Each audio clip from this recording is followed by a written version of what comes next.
coiffé d'un casque ou d'une auréole pour affronter la vie.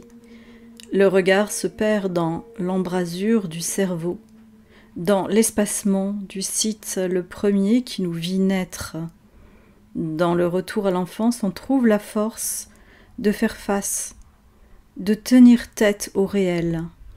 On en caresse les contours plutôt que de l'attaquer de front.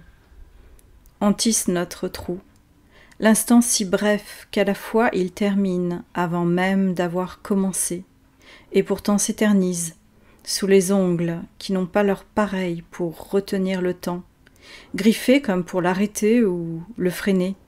L'ossature nourrit ses espoirs dans l'impatience à vivre. Nous cherchons un sens à notre existence, mais si peu de fourrure dans les scaphandres qui nous tiennent lieu de peau, sans écailles ni plumes, sans ailes d'ange. Ce qui nous pousse tôt ou tard, c'est la mort, la queue de la vieillesse, cette casserole aux fesses qui ne cesse de nous avertir depuis la naissance.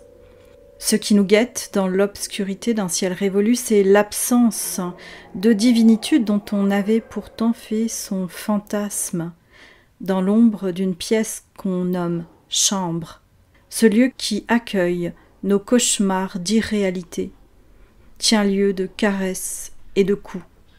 On se dit qu'ici ou ailleurs, nul ne reverra la transparence qui nous faisait espérer un avenir meilleur, ce leurre dont nul ne reverra l'intensité des couleurs sous la coulure d'une pluie de cendres qui n'en finit pas.